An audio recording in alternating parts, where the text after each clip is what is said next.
de la primera carta a los Corintios y estamos cerrando el capítulo 9 y hemos subrayado que los capítulos 8, 9 y 10 están en relación íntima, tratando el tema de la idolatría. Y que ese tema lo dividimos de acuerdo a lo que dice el texto,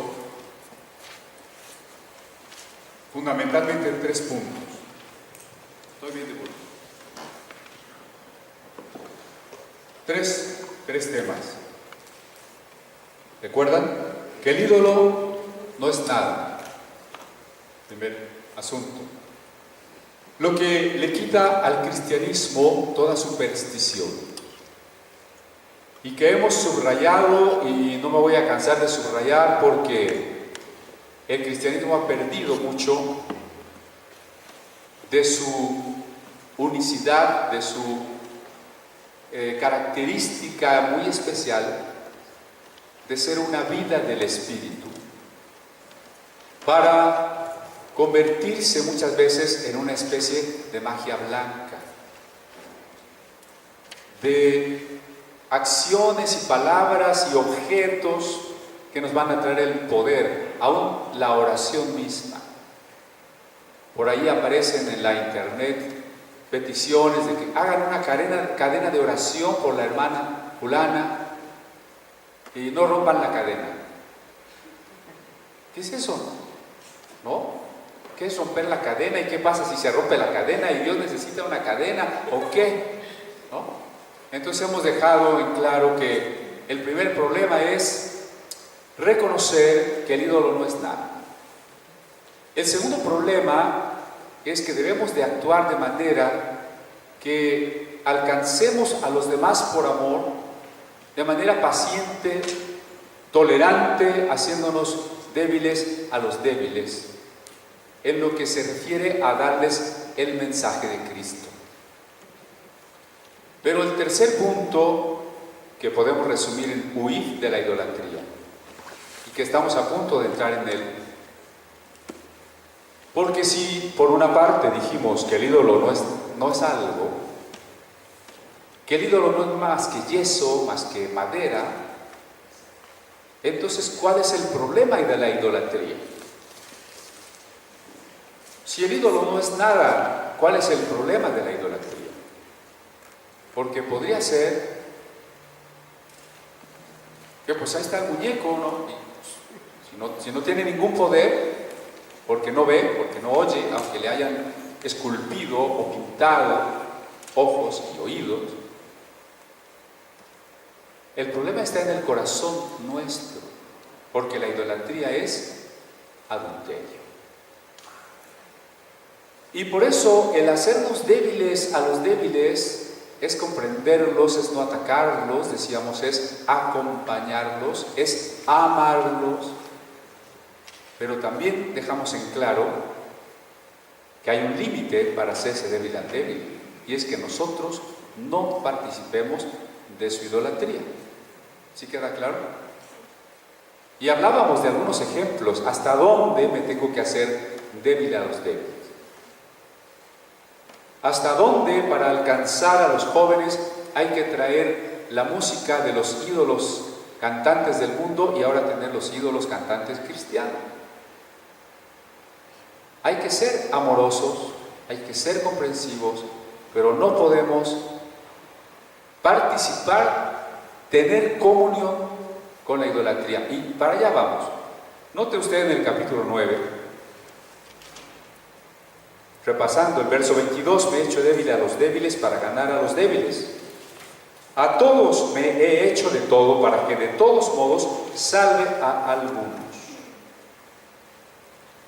Pero en el 24, Pablo habla del esfuerzo que debemos empeñar, del esfuerzo que debemos poner en alcanzar a los demás y en agradar a Dios.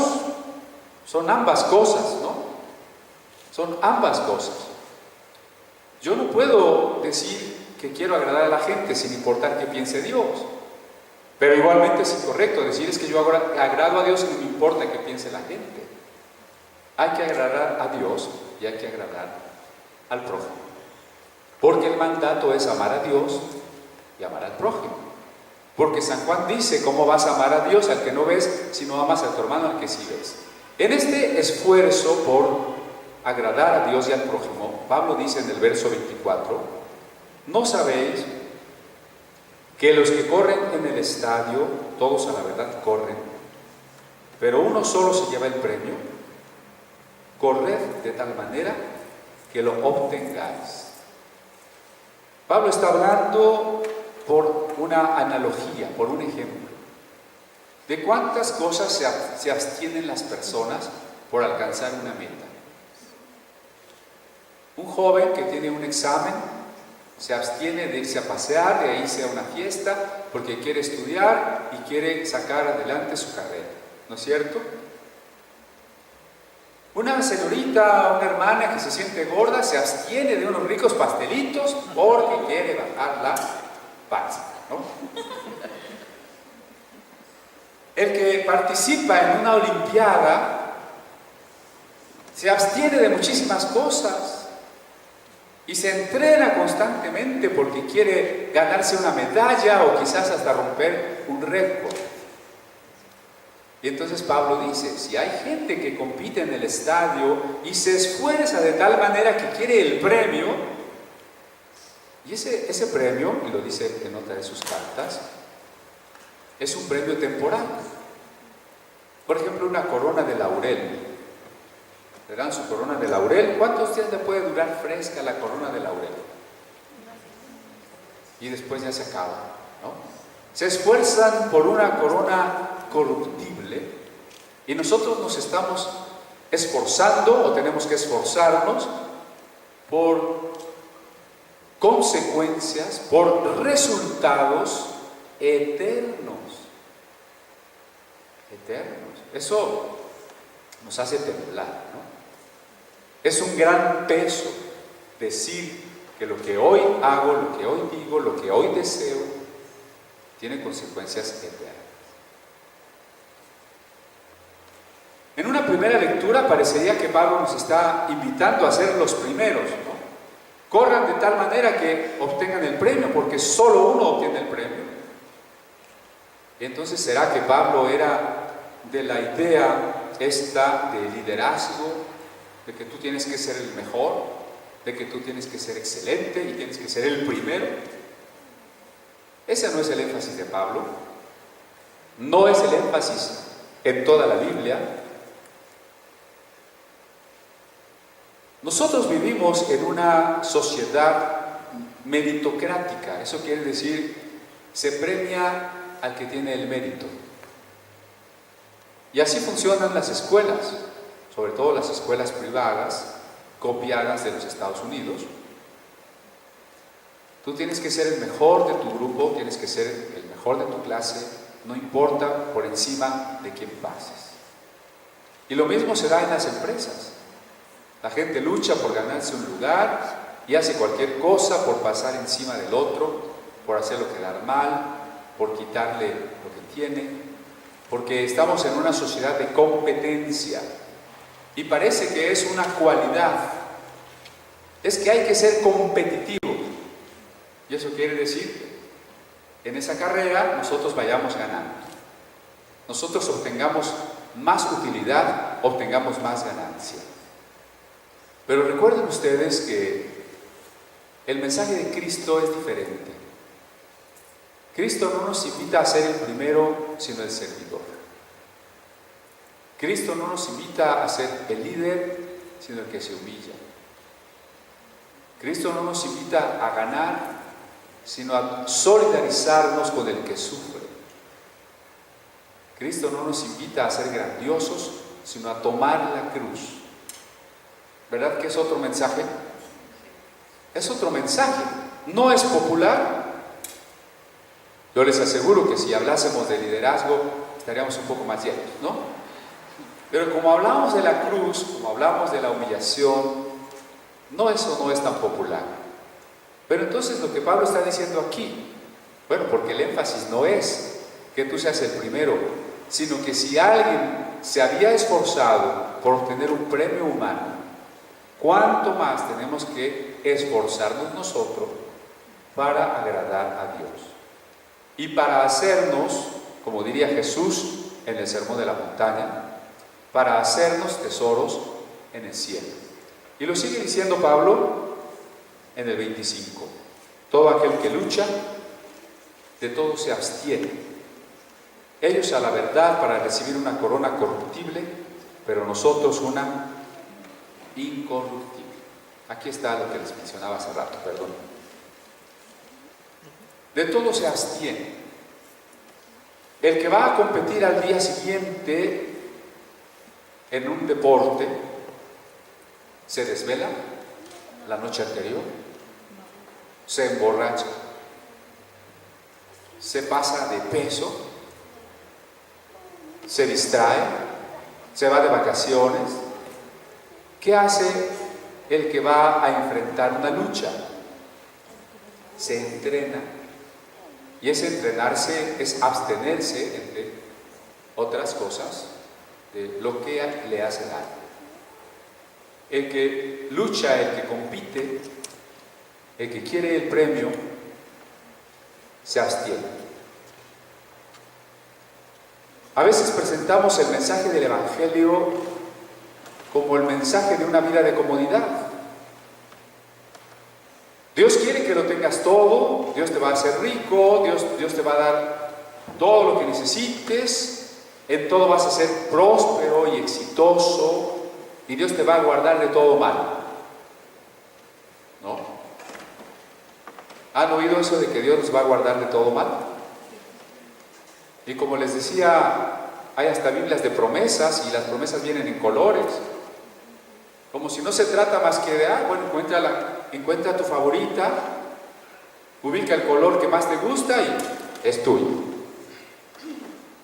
Pero yo me pregunto, si Dios me va a proteger de que alguien me agreda,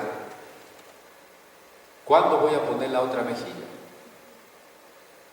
¿No dijo Jesús, al que te golpee en una mejilla, permítele que te golpee en la otra mejilla?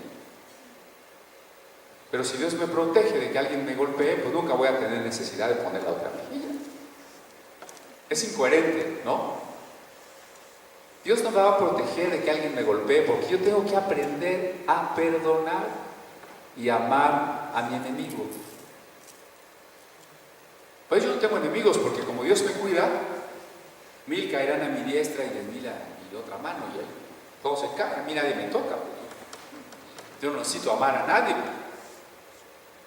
No, el Señor puede permitir aún que nosotros suframos la maldad, la violencia que hay en este mundo. Acuérdense que nuestros días son como los días de Noé. La violencia era tan tremenda como lo es en nuestros días. Y parte de la razón, o una de las razones por que Dios reprueba la violencia, es porque el inocente, el indefenso, sufre. Si Dios siempre nos protege, pues entonces la violencia, ¿qué problema tendría? Pero la gran injusticia, el gran dolor que la violencia provoca, es que también el débil, el niño, el indefenso, el justo, también sufre. ¿Puede el Señor permitir que venga la persecución? En la interpretación tradicional del Apocalipsis se dice que va a venir la gran tribulación. Yo no estoy de acuerdo con eso. Yo creo que la Iglesia siempre ha vivido gran tribulación. En este momento en Nigeria, muchos cristianos están siendo asesinados con armas de fuego, las iglesias están siendo quemadas. En Siria y en Irak, en la región del Estado Islámico,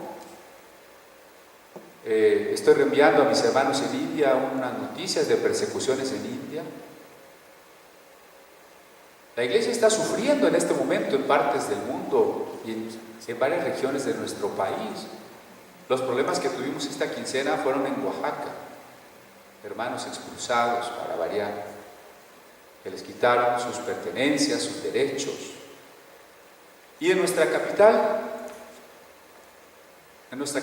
rosa, el Consejo para Prevenir la Discriminación acaba de aprobarse, o de ser sujeto de una ley que se acaba de aprobar, en donde si ellos consideran que alguien está discriminando, que es homofóbico, ellos son como fedatarios públicos, pueden constituir constancia del delito para que se apliquen las penas en el ámbito penal o administrativo. ¿Eso qué quiere decir? Quiere decir, entre otras cosas, que si yo digo que la homosexualidad es pecado, la COPRED puede venir y llevarme a la cárcel, ¿no? Entonces, hay persecución para la iglesia y siempre la habrá. Y nosotros tenemos que estar preparados y luchar de tal manera que obtengamos el premio. Y despojarnos de las cosas que nos estorban. Porque la vida cristiana no es un llamamiento a una vida cómoda. Si usted vino a Cristo pensando que venía para estar así como de vacaciones, no. Pablo ya le decía a Timoteo, sufre penalidades como fiel soldado de Jesucristo. El soldado dejó a su familia, no llega a un hotel de 5 estrellas, se duerme en el campo, muchas veces no tiene dónde bañarse, a ver lo que llegue de comer, y en cualquier momento el enemigo puede llegar, en cualquier momento se pueden oír los disparos, la vida está en peligro, hay que marchar kilómetros y kilómetros, hay que recibir órdenes, uno no puede hacer lo que uno quiera, sufre penalidades como fiel soldado de Jesucristo. Pero parece que hoy hubiéramos predicado, ven a Jesucristo y tendrás tu hamaca en la playa, tu coco con ginebra, para que no tengas problemas, para que todo lo que vivas sea maravilloso. Este es un llamado muy serio, hermanos. Usted estará de acuerdo conmigo que en las iglesias la mayoría de las personas son cristianos tibios. La mayoría de las personas son cristianos de domingo, que no están verdaderamente comprometidos con Cristo y que aun cuando escuchan las predicaciones no les ponen atención. La palabra no hace mella en su corazón. Pero Dios decía de David, por cuanto enterneciste tu corazón a mis palabras. Que Dios dijera eso de nosotros. Enterneciste tu corazón a mis palabras y entendiste que hay que abstenerse de todo lo que nos pueda estorbar en el camino de Dios, porque necesitamos enfocarnos en alcanzar la meta. Yo conozco personas que tienen muchos deseos de encontrar un buen trabajo, de tener éxito en sus carreras, de tener una cierta comodidad económica, pero ¿saben por qué no lo logran? Porque son muy dispersos. Hoy están emocionadísimos con que van a hacer un proyecto y mañana ya se les olvidó. O porque están en esto, pero también en aquello y también en lo demás allá. Y porque iniciaron una carrera y todavía no la acaban, pero ahora ya están tomando un curso de no sé qué. Porque hicieron un negocio que les iba a ir maravilloso, pero ya se aburrieron de ese negocio y ahora acaban de encontrar otro negocio mejor. Esas personas dispersas jamás van a lograr nada. El que quiere lograr algo tiene que ponerse una meta y ser perseverante y esforzado para alcanzar esa meta. Hay un proverbio del Salomón mexicano que dice, el que mucho abarca poco aprieta, ¿no? Es verdad. No nos podemos volver dispersos y suponer que vamos a lograr grandes cosas. Aún en esta vida hay que ponerse metas muy precisas y ser muy perseverantes y que no nos gane la ambición. Pues con más razón en estas metas eternas. ¿Cómo quiero agradar a Dios? ¿Cómo quiere Dios que yo le agrade? ¿Cómo tengo que agradar a mi prójimo? Esa va a ser mi meta y en eso voy a perseverar y me voy a tener que abstener de algunas cosas.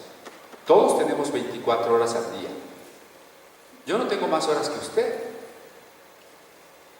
Así que la única diferencia es en qué decidimos cada uno de nosotros usar nuestro tiempo. Usted se ha puesto a pensar, las hermanas que no vinieron, a lo mejor pierden 2 horas en la tarde viendo telenovelas. Y eso lo han hecho por 20 años o 30. ¿Usted sabe qué habría logrado si ese número de horas, esas 2 horas por 30 años, las hubiera usado para otra cosa? ¿Sabe qué hubiera logrado? Las hubiera usado para estudiar la palabra, para evangelizar, para estudiar una carrera, para, no sé, lo que usted quiera.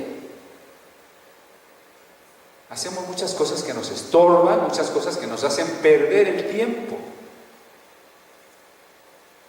Y cuando no somos capaces de enfocarnos en Cristo es porque algo está estorbando que Cristo sea el primer lugar en nuestra vida. Algo está estorbando que Cristo sea el centro de mi vida. Si yo le preguntara, ¿Cristo no es el centro de su vida? Yo creo que ninguno de nosotros conscientemente diría, no, Cristo no es el centro de mi vida. Todos diríamos que sí. Pero la realidad es otra. Lo que tendríamos que analizar es en dónde están nuestras prioridades, nuestros anhelos, la mayor parte de nuestro tiempo, de nuestro esfuerzo, de nuestros sueños. ¿En dónde están? Y esa es la respuesta que sin duda me va a decir en dónde está el ídolo en mi vida. Me voy al capítulo 10, que dice el verso 14: por tanto, amados míos, huid de la idolatría. ¿Con qué lo relaciona Pablo? Pues con el final del 9:27, sino que golpeo mi cuerpo y lo pongo en servidumbre, no sea que habiendo sido heraldo para otros, yo mismo venga a ser eliminado. De eso hablamos la última vez. Dijimos que el ser eliminado no necesariamente significa la pérdida de la salvación. Y pusimos como ejemplo, lo que Pablo pone aquí, que muchos salieron de Egipto y durante el desierto fueron bautizados en la nube y en el mar y comieron el maná, que era Cristo, y bebieron de la roca, que era Cristo, pero aún así no entraron en la tierra prometida. ¿Se acuerdan? Y Moisés es el primero. Así que Pablo no quiere ser eliminado en ese sentido, pero también hay un sentido más peligroso de ser eliminado, y es la apostasía. Que un creyente llegue a abandonar la fe. Es a lo que se refiere la carta a los Hebreos cuando dice: si pecaremos voluntariamente después de haber recibido la salvación. No es cualquier pecado, todos pecamos después de haber conocido a Cristo. No hay quien no cometa un pecado, nadie sería salvo. Ahí se refiere a haber abandonado la fe. Apostasía, quedar fuera de la fe. Y hemos insistido que una de las maneras de quedar fuera de la fe son las doctrinas falsas. Aquellas acerca de las cuales Pablo amonestaba a Timoteo. En los postreros tiempos, muchos apostatarán de la fe, escuchando espíritus de error. La gente está muy espantada porque cree que en esta pintura, en esta escultura, hay un demonio. En este edificio donde se reúne gente espiritista o X, hay demonios. Es que en esta ciudad hay demonios, porque aquí había sacrificios humanos, etc. Así dice la gente, yo no estoy diciendo eso. Esta semana vi por ahí en el Face que una hermana que dice que tiene profecía estaba poniendo que septiembre es el mes de la victoria y que ella bendecía las fronteras y las puertas. Y bueno, pues, ¿qué les puedo decir? Yo no entendí nada. ¿Será que me falta revelación? ¿Qué es bendecir las fronteras y las puertas? ¿Qué es eso de septiembre es el mes de la victoria y el 2015 es el año de la abundancia y el 2016 será el año de no sé qué? Inventos. La gente tiene miedo de los demonios que están en las cosas, en los lugares, en las puertas. Hermano, los demonios están en las falsas doctrinas. En las falsas doctrinas. Muchos apostatarán de la fe escuchando espíritus de error. Tenemos que tener cuidado de que no vayamos a ser eliminados. Si Pablo tenía que tener cuidado y estaba preocupado por no ser eliminado, ¿cómo deberíamos estar nosotros? También preocupados, ¿no? Eso no significa, pónganme mucha atención por favor, eso no significa que no estemos seguros de nuestra salvación. Pablo no está diciendo, no sé si sea salvo o no sea salvo, a lo mejor me eliminan y ya no soy salvo. No está diciendo eso. Nosotros podemos estar seguros de la salvación. ¿Por qué? Porque el que tiene al Hijo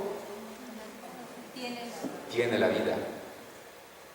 Porque dice 1 Juan 5, estas cosas se han escrito para que sepáis que tenéis vida eterna. ¿Sí?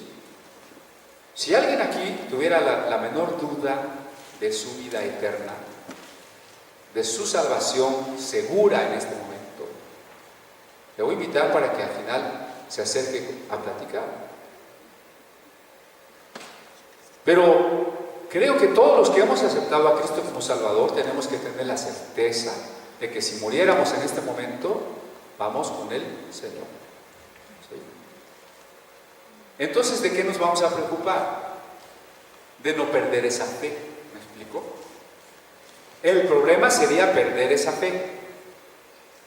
Alguien que retoma este mismo tema es el autor de la carta a los Hebreos, cuando dice precisamente que los que no entraron en el reposo, refiriéndose a Canaán, los que no entraron en el reposo es porque no tuvieron fe cuando oyeron la palabra. Hoy tenemos fe y esa fe es una certeza de salvación. Pero eso es precisamente lo que tenemos que cuidar. Que nuestra fe no solo no disminuya, sino más bien que nuestra fe crezca. ¿Y qué es el pecado o uno de los pecados básicos contra los que nuestra fe se va a enfrentar? La idolatría. Precisamente la idolatría, porque miren, ya vimos el capítulo 10 en otro momento, pero solo les reitero el verso 7. No seáis idólatras. 8, no forniquemos. 9, no tentemos al Señor. 10, no murmuremos.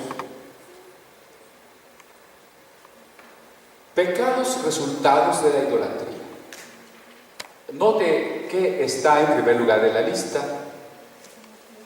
la idolatría. Y entonces el pueblo se levantó a comer, a bailar, a beber, a fornicar en las fiestas a los ídolos. Está hablando del becerro de oro. Gounod, en su ópera Fausto, tiene un área, si puede usted búsquela en los videos de internet, que se llama El becerro de oro. La canta un bajo y dice que el becerro de oro, el dios de la riqueza, es el ídolo de este mundo y que quien dirige la fiesta es Satanás. ¿No? Es verdad. La idolatría trae otros pecados, la fornicación. el tentar al Señor, ¿cuál es una de las maneras hoy de tentar al Señor? El suponer que lo que yo entiendo como promesa se lo tengo que reclamar a Dios. Dios, es que tú dices en tu palabra tal cosa y ahora yo lo hago mío porque lo tienes que cumplir. Acuérdense que eso es lo que le decía el diablo a Jesús, ¿no? Escrito está, y el Señor no permitirá, pues pruébalo. Y Jesús le contestó precisamente eso: no tentarás al Señor tu Dios. Entonces, aquellos que nos enseñan doctrinas tan raras como que el diablo nos arrebató derechos legales, todos los derechos son legales, ¿no? Que el diablo nos arrebató derechos legales y que hay que quitárselos al diablo y que hay que reclamárselos a Dios.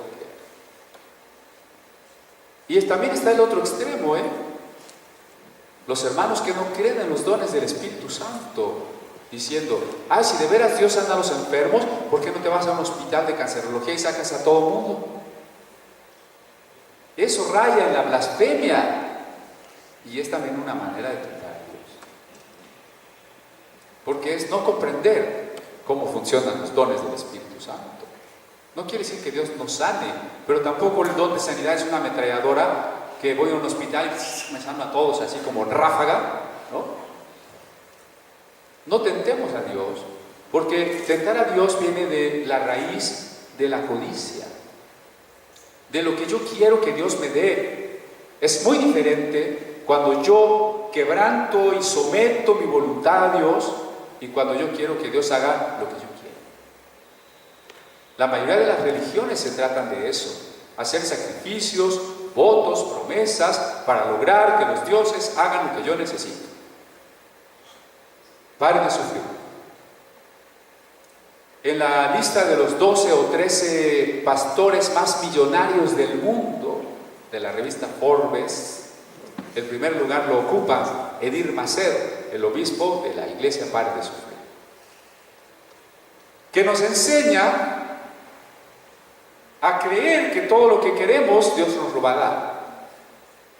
Eso es tentar a Dios, eso es codicia, eso es imponer mi voluntad sobre la voluntad divina. Y lo mismo todos los que enseñan decretos y confesión positiva. Yo no quiero decretar nada, hermano. Yo quiero decir: hágase tu voluntad. ¿No está allí el Padre Nuestro como modelo? Y ya creo que se los he dicho. ¿Cuándo Cristo decretó? Cuando los discípulos le dijeron: Señor, enséñanos a orar, Jesús se hubiera dicho: miren, oren con poder, decreten. Y entonces yo veo al Padre Nuestro y Jesús no sabía decretar. Que alguien le dé clases a Jesús, por favor. En vez de decretar, Jesús dijo: hágase tu voluntad, como en el cielo, así también en la tierra. Me quebranto para hacer y saber lo que tú quieres, y no para decretar y ordenar y confesar lo que a mí se me antoja, ¿no? Huid de la idolatría. Ahora, ¿en dónde está la diferencia? Porque ya hemos tenido la pregunta: ¿no hay lucha contra huestes espirituales? ¿No estamos en una lucha con el diablo? Sí. ¿No tiene un riesgo la idolatría? Sí. Por supuesto que sí. El ídolo no es peligroso. La idolatría es peligrosa. ¿Cuál es la diferencia? Mire, por ejemplo, si unos jóvenes rockeros, de esos que dicen que adoran al diablo, pintan a su diablo rojo y con cuernos, ese diablo no existe. Ese diablo no es el que la Biblia menciona. Ese diablo es una caricatura. Sin embargo, la idea que ellos tienen y las motivaciones que ellos tienen, esas son peligrosas. Porque para ellos, ese ser que no existe como ellos lo pintan, para ellos representa el deseo de ponerse en contra de Dios, de ponerse en contra de los cristianos y de hacer el mal. A ver si me estoy explicando. Un símbolo. Haga de cuenta que usted se encuentra una persona o un creyente medio despistado que trae su círculo con la cruz caída, ¿no? Lo que supuestamente era el signo de amor y paz de los hippies, ¿se acuerdan? La cruz quebrada. O la manita con el dedo para abajo, cosas, ¿no? Cosas que se ponen los jóvenes a veces sin saber. Entonces, si un hermano se escandaliza, le va a decir: quítate esa medalla porque trae un demonio. No, el objeto no trae un demonio. El riesgo está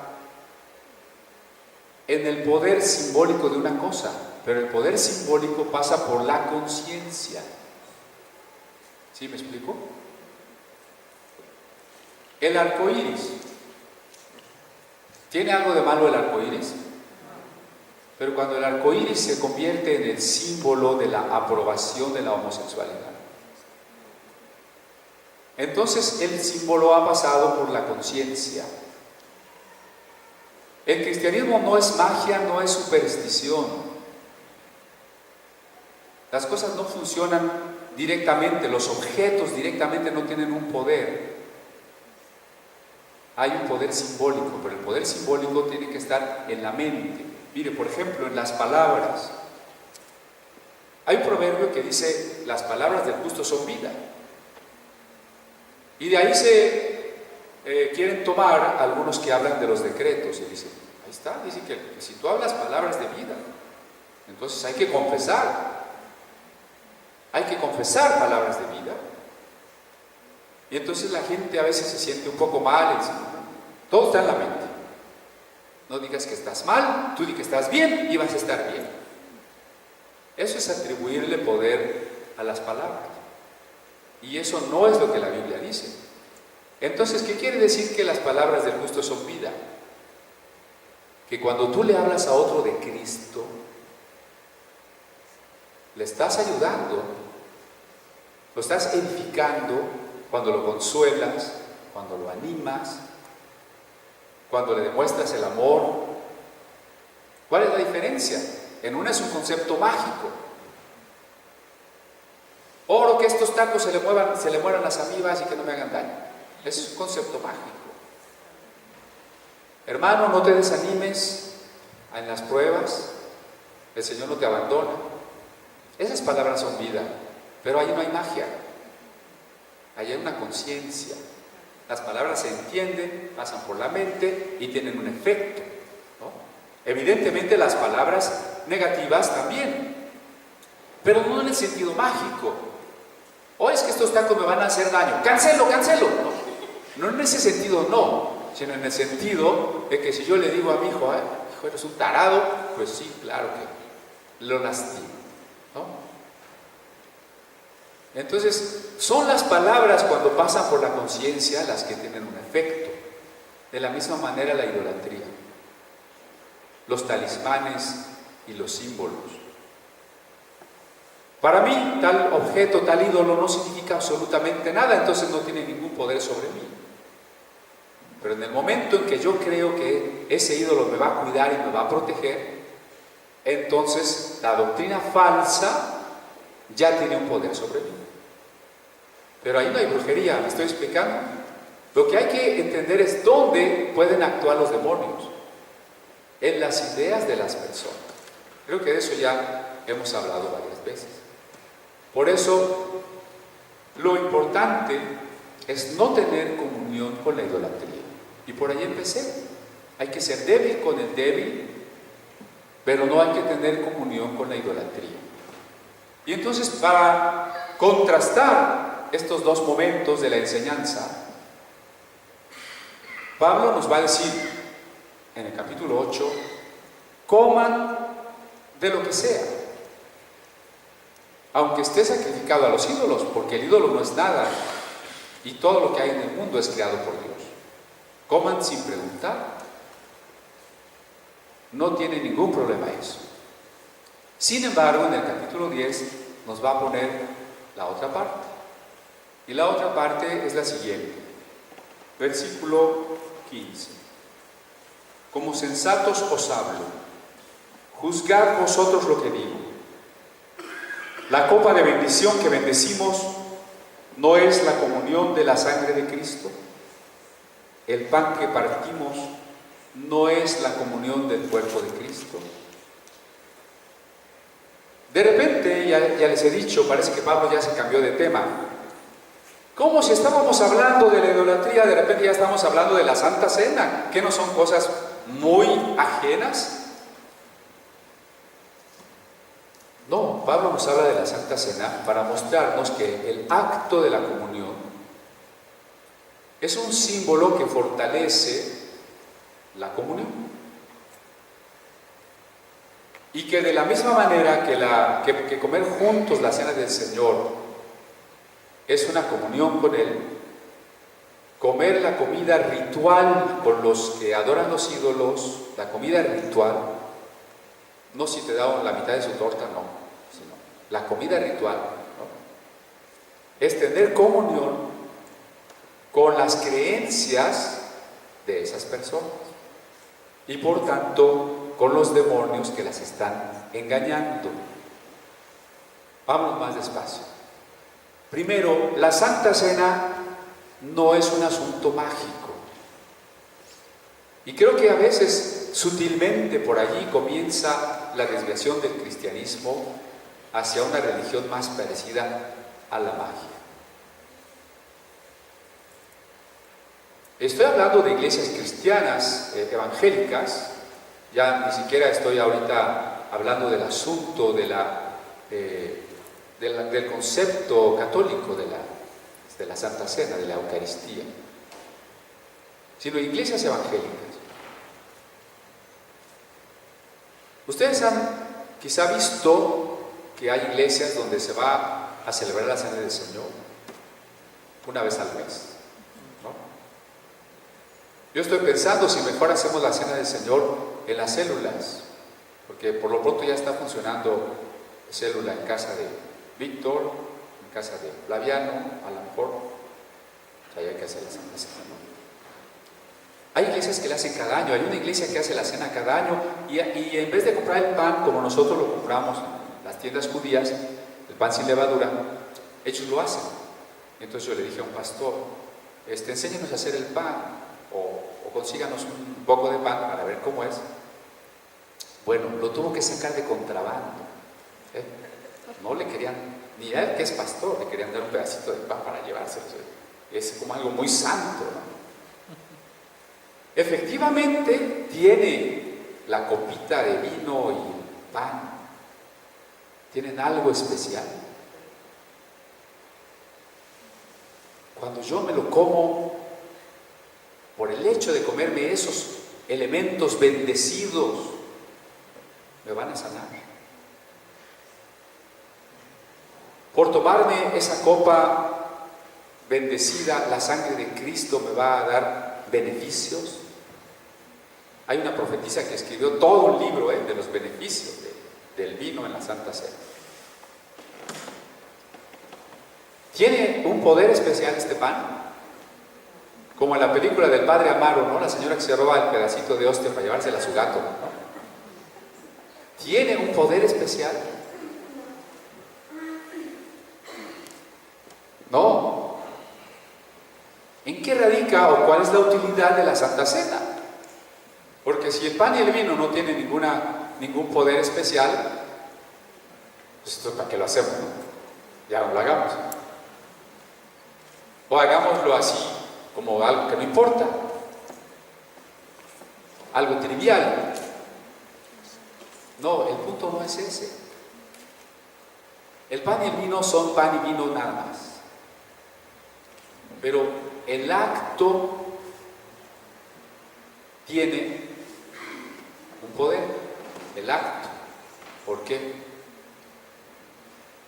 porque representa el deseo que tenemos nosotros de tener comunión con Cristo y comunión entre nosotros. Decíamos en la clase de Hechos este jueves que la noche antes de morir el Señor comió con sus amigos. Fue lo último que hizo. Y luego cuando resucita, dice el libro de Hechos, cuando Él se levantó, se apareció, comimos y bebimos con Él. Y lo dice Lucas 24, ¿no? ¿Tienen algo de comer? Y comió con ellos. Jesús come con nosotros. El acto de comer es la amistad, es la comunión. Ahí está el poder. No menospreciamos la cena del Señor. Hay que discernir el cuerpo, y eso quiere decir no hacer divisiones en la iglesia. Es una cosa muy seria. Pero no es una cosa mágica. No quiere decir que si usted lo toma, entonces se va a ir sano y se va a ir feliz, porque tomó estos objetos especiales.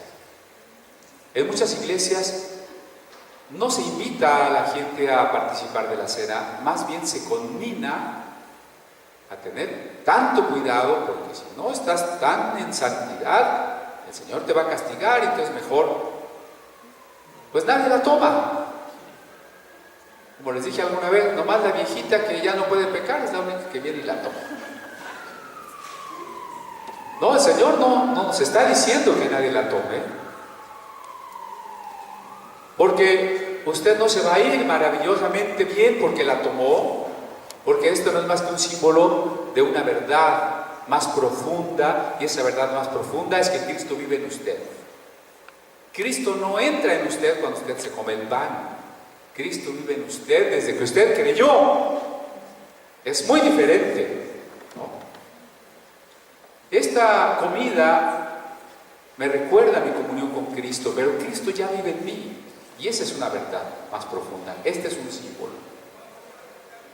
De la misma manera, no vaya usted a pensar que por haberla tomado mal o por haberla tomado sin entender perfectamente, pues le va a caer ahí una maldición. La única reprensión que vamos a tener de Dios es cuando lastimamos el cuerpo. El verdadero pan, que es el verdadero cuerpo de Cristo, y que somos nosotros. No sé si me puedes dar un poquito de volumen para no pegarme tanto el micrófono. Entonces, sí, gracias. Cuando el Señor nos dejó la Santa Cena, no lo hizo para que tuviésemos un acto o unos objetos que tuvieran poder. El poder solo es de Él, no de las cosas. Y lo mismo en el templo. Este lugar tan bonito, tan cómodo, lo respetamos porque es un lugar que se ha escogido para predicar la palabra de Dios. Pero en sí no es un templo, porque el templo somos nosotros, ¿de acuerdo? Entonces usted no va a decir, cuando paso la puerta, ya entré a la casa de Dios, aquí vive Dios. Ya cuando salga, pues ya puedo hacer lo que yo quiera, pues ya no estoy en la casa de Dios. No, la casa de Dios es usted. Ahora bien, hay que guardar reverencia, sí, pero no al lugar, sino a lo que estamos haciendo. Porque si estuviésemos reunidos en vez de este hermoso lugar, en una casa o en una cueva, escondidos de la persecución, también tendríamos que guardar reverencia, ¿no? ¿A qué guardaríamos reverencia? Pues aquí es el momento en que todo mi corazón y toda mi mente tienen que estar puestos en lo que estoy oyendo de Dios, en lo que yo quiero alabar y agradecer a Dios. Esa es la reverencia. La reverencia es como en la pareja matrimonial, la atención y la entrega que se da en el momento. Esa emoción y entrega no importa si es en la casa, si es en restaurante o si es en la playa de vacaciones. Eso no importa, ¿no? Lo que importa es sentir esa comunión, esa atención, Yo creo que a las esposas les puede pasar mucho, ¿no? Pues, están hablando al esposo sus problemas y sentimientos y el otro, no me estás haciendo caso. Bueno, es la falta de reverencia, precisamente.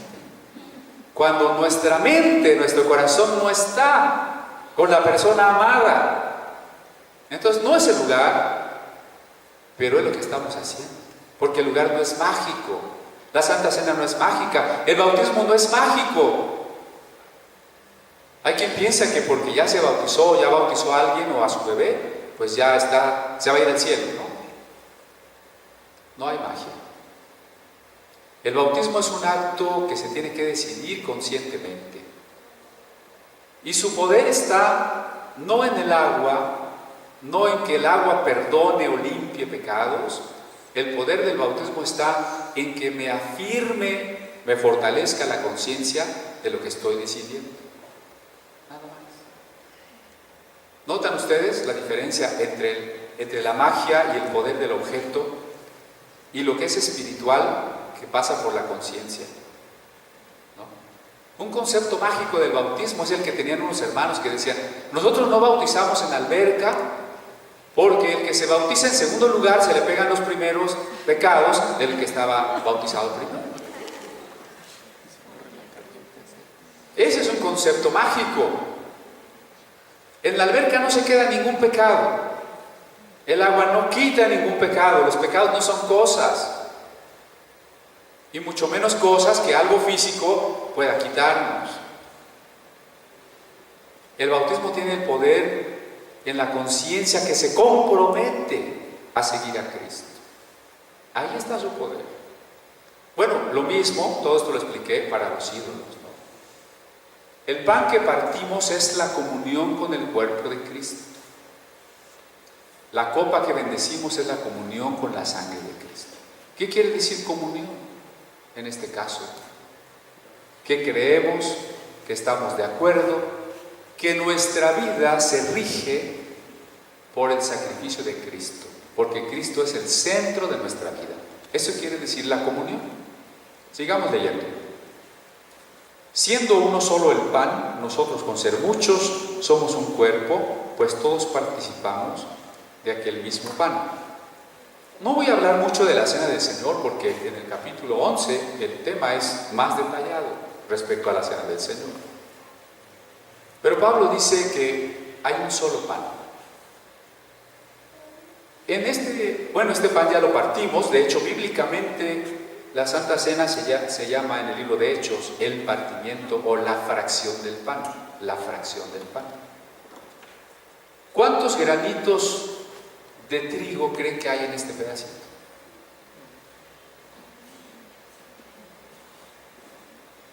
¿Podríamos saber cuántos? 10 gramos. No, pero ¿cuántos granitos?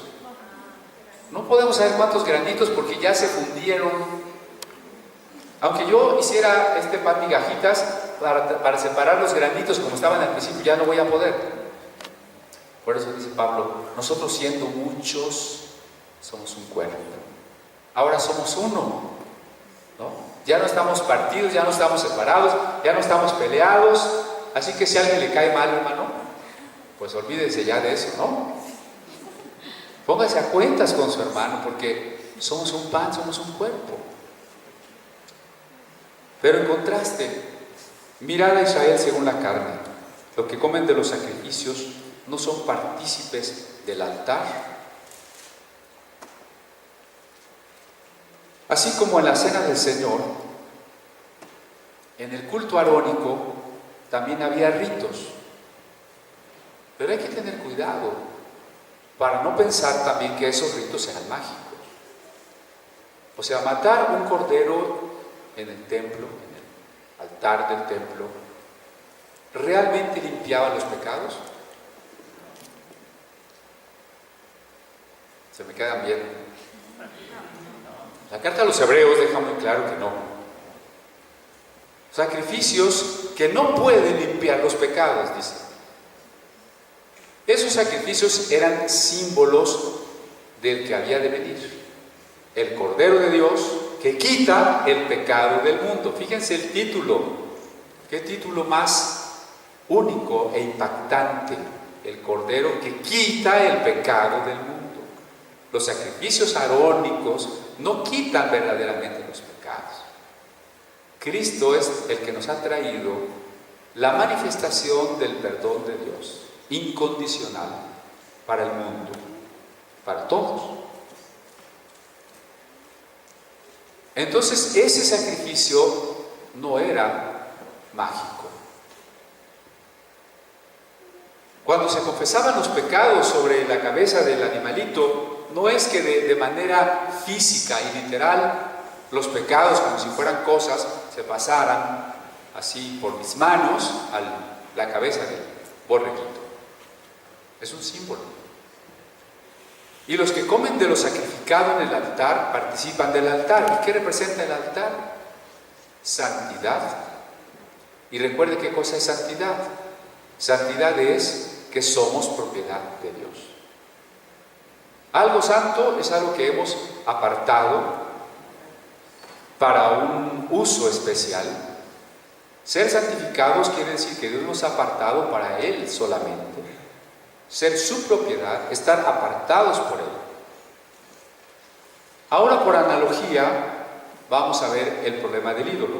Dice el verso 19. ¿Qué digo pues? ¿Que el ídolo es algo? Ya lo había dicho en el capítulo 8. Ustedes ya saben la respuesta. ¿El ídolo es algo? No. Y si está muy feo, muy demoníaco, y si tiene muchas veladoras y ya le echaron sangre de niño, ¿no? Ahora sí ya no tendrá. ¿El ídolo es algo? ¿Lo sacrificado a los ídolos es algo? Me regalaron un molito que le habían ofrecido a la Santa Muerte. ¿Me lo como o no me lo como? Ya hasta se me hizo agua la boca, ¿no? ¿Me lo como o no me lo como? Si yo pienso que tiene demonios, estoy equivocado, ¿no? Me lo como, pero hay un problema. ¿En dónde estaría el problema? Antes digo que lo que los gentiles sacrifican, a los demonios los sacrifican y no a Dios. Y no quiero que vosotros os hagáis partícipes con los demonios. El problema es participar con los demonios. Ya ve, hermanos, yo le dije que en los ídolos vivían demonios. No, Pablo no está diciendo aquí que en los ídolos viven demonios. Estarían muy aburridos. Los demonios están trabajando, ¿no?, en la mente de las personas. Ya les dije también que si los demonios vivieran en los ídolos, la gente que fabrica imágenes, pues ¿cómo le va a hacer los demonios? Ya ni alcanzarían los demonios para tantas imágenes que hay. Por ahí alguien, sí, leí una doctrina y decía que cuando nacemos todos ya traemos 15 demonios. No me acuerdo cuántos, pero que cuando nacemos ya todos traemos demonios, ¿no? Cierto número ya. Ni los ídolos tienen demonios, ni usted tiene demonios. La lucha con los demonios está en la conciencia. ¿Por qué? ¿Qué sigue diciendo el texto? No podéis beber la copa del Señor y la copa de los demonios. No podéis participar de la mesa del Señor y de la mesa de los demonios. O provocaremos a celos al Señor, somos más fuertes que Él.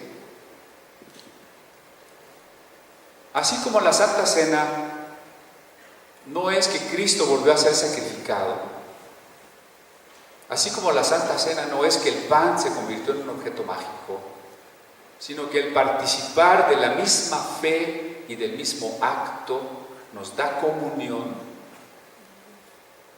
Comer lo sacrificado a los ídolos, lo dije al principio, en un culto a esos ídolos, o hacer con los que adoran los ídolos las mismas cosas que ellos hacen para los ídolos, eso es tener comunión con los que adoran los ídolos. Eso es tener comunión con los demonios. No es estar endemoniado. Comunión con los demonios no quiere decir estar endemoniado, porque estar endemoniado quiere decir que hemos perdido la voluntad. Y acuérdense que un cristiano no puede estar endemoniado.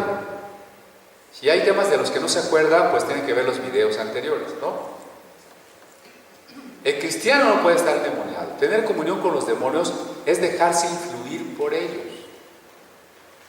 Eso es tener comunión con los demonios. Dejarse influir por ellos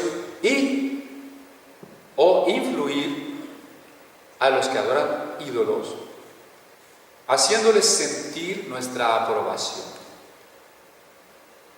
Si usted no tiene problema en participar de las creencias equivocadas de la gente, ¿qué le está diciendo a esa gente? Pues que no hay tanto problema, ¿no? Oye, ¿tú qué signo eres? Y usted, cristiano, dice: yo soy Capricornio. ¿Qué le está diciendo al que está esclavizado por los horóscopos? Pues que usted también está de acuerdo, ¿no? Cuando la gente le dice: no, tú mira, no te preocupes, todo está en la mente, y usted dice: sí. ¿Qué le está diciendo a esa persona presa de la nueva era? Pues que tiene razón en lo que opina. No debemos de tener comunión con los demonios asintiendo, compartiendo las creencias y los ritos que pueden hacer que la gente crea que Cristo no es tan importante.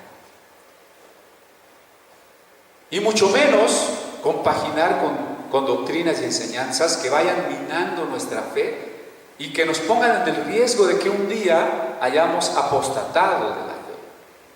¿Sí me estoy explicando? Así como comer juntos el pan y el vino es tener comunión, no hay magia allí, es tener comunión, es hacernos una cosa, es tener un mismo pensamiento, un mismo Dios, un mismo Señor, un mismo Espíritu. Tener comunión con los demonios es participar de los cultos paganos y hacernos uno con ellos. Entonces el ídolo no era el problema, sino mi corazón. El ídolo no era el problema, sino la participación, la falta de testimonio, la falta de definición de mi parte frente a aquel que está necesitando que yo sea luz. ¿Se acuerda? Una ciudad asentada sobre un monte no se puede esconder.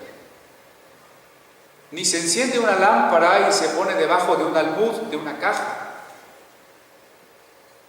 Si usted participa de ambientes no cristianos, no que se aparte. Ya dijimos que Jesús comía con pecadores. Pero si usted participa de sus ritos, de sus creencias, estoy hablando de ritos y creencias idolátricos, ¿no? No es que usted no pueda ir a ninguna otra iglesia.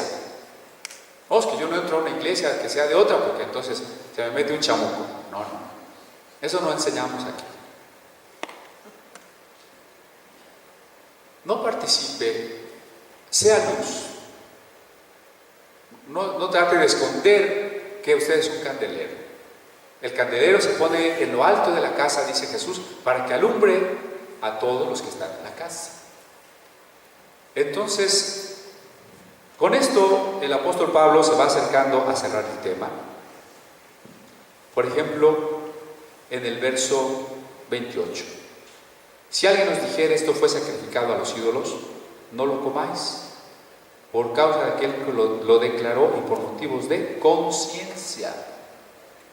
¿Se acuerda que yo dije que no había magia, sino que era un problema de conciencia? No dudo que alguien diga: ese pastor está diciendo lo que la Biblia no dice. Aquí lo dice. Y lo reitera en el siguiente verso cuando dice: la conciencia, no la tuya, sino la del otro. O sea, ¿por qué debes ser cuidadoso con la conciencia del otro? Es con las palabras de edificación que la conciencia del otro es beneficiada. Es con las palabras de mentira o de desamor con los que la conciencia del otro es lastimada. Es con la predicación del Evangelio que la conciencia del otro es iluminada. Pero es también con mi participación en la idolatría con la que la conciencia del otro es escandalizada, confundida, desviada. Entonces tenemos que tener cuidado. Vamos a ir cerrando este tema.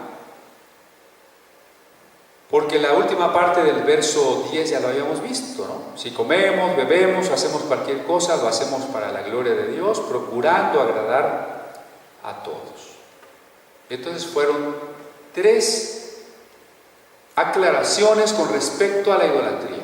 Número 1, el ídolo no es nada. Número 2, vivimos para edificar, para alcanzar a los demás en su reconciliación con Cristo. Tercero, nosotros tenemos que huir de la idolatría. Por último, no se vaya usted tan confiado y diga, bueno, pues como yo no tengo imágenes en mi casa, este tema no es para mí. Como no traje a mi primo, ¿verdad? No, no es eso. Mire, me voy a pasar un minutito, pero cuando el diablo tentó a Jesús en el desierto, le mostró todos los reinos del mundo desde un monte muy alto y le dijo, todo esto te daré si postrado me adorares. Lo que Mateo dice ahí es verdad. Por supuesto, es verdad, es palabra divina, pero hay que entender el mensaje teológico profundo y no quedarnos con la forma literaria del relato. La forma literaria es que la gente se imagina que el diablo se le apareció a Cristo y le dijo, adórame. No fue así. En primer lugar, porque no hay ningún monte muy alto desde el que se vean todos los reinos del mundo. Ese era el concepto de los antiguos, de una tierra plana, pues si subes a un lugar alto, pues ves el mundo, ¿verdad? Pero eso no es así. Por otra parte, imagínense que el diablo se le aparece a usted y le dice, adora. ¿Usted qué haría?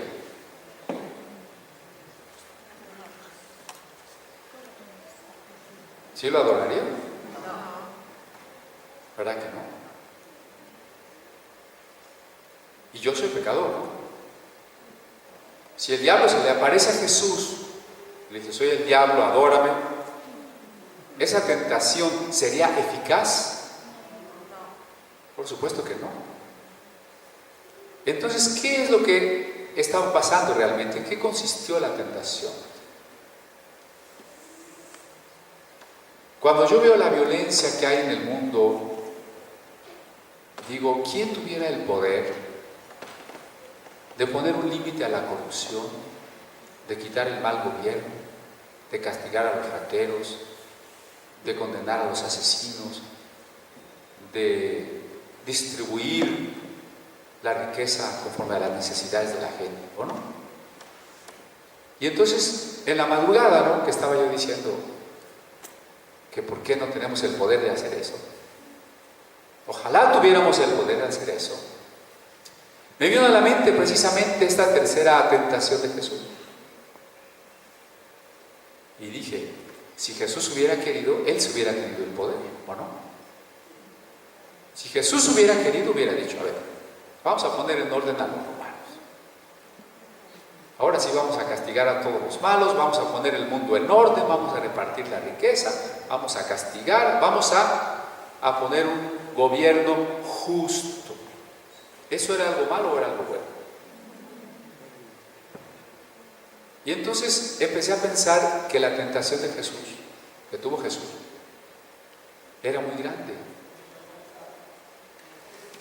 Porque dije, si yo tuviera el poder de poner orden en mi país, México, yo lo pondría.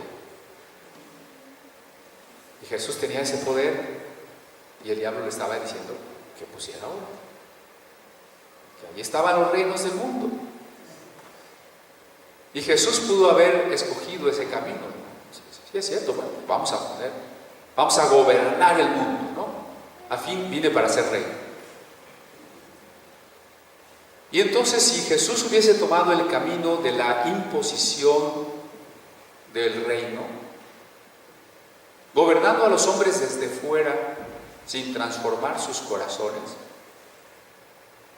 Jesús hubiera caído en el camino del diablo, ¿no? Y Jesús, por supuesto, entonces hubiera tenido todo el reconocimiento y la fama y toda la riqueza y el poder. Pero haber anhelado, o más bien haber cedido, si Jesús hubiera cedido a imponerse y a tenerlo todo por una causa buena, porque las revoluciones y las persecuciones se dan por buenas causas, ¿no dice? Aun Jesús, muchos que os persigan pensarán que hacen servicio a Dios. Entonces Jesús hubiera tomado el camino que implicaba adorar al diablo. Adorar al diablo no tenía que ser algo físico, hincarse frente al diablo aparecido y decir te adoro. No. La adoración es algo espiritual. Si Jesús hubiera tomado la actitud de querer imponerse a los hombres por otros caminos, hubiera adorado al diablo. Pero Jesús escogió el camino de ser rechazado, asesinado, traicionado, e invitarnos a participar voluntariamente de un reino que nos impone y que, aunque duela mucho, ahorita no arregla las cosas de afuera. Mi hermano Víctor me contó que lo asaltaron, ¿no? Cuando me está contando que lo asaltaron, me dan ganas de traer mi pistola y echarme al ladrón. Fíjense nomás qué pastor tienen, ¿eh? Y eso porque ya no tengo mi colección de espadas ahí en la oficina, sino yo salgo ahí con la katana y le corto la cabeza. Y luego me pongo a pensar, pero Jesús lo ama, ¿no? Y en vez de venir y matarnos a todos por lo que somos, vino y nos perdonó. Y lo mataron también a él. Y cuando Pablo dice que ha pasado muchos sufrimientos por el Señor, y dice peligros de caminos, peligros de ríos, peligros de ladrones, digo, no, bueno, pues hasta Pablo también tenía peligros de ladrones, ¿no? Entonces Jesús escogió un reino al que se nos invita voluntariamente y que aunque estemos en el reino vamos a sufrir, porque lo que estamos escogiendo es algo interior. Por eso tenemos que huir de la idolatría. En esa tentación Jesús fue tentado a idolatrar al diablo. ¡Qué tremendo! Jesús mismo, directamente al diablo, ¿no? ¿Ven? Entonces es una tentación que todos vamos a tener. Y Jesús, como judío, no tenía imágenes, no fue tentado nunca por imágenes, y sin embargo fue tentado a la idolatría. Por eso tenemos que revisar qué hay en nuestro corazón y abstenernos de todo lo que nos estorbe para que Dios ocupe el lugar fundamental en nuestra vida.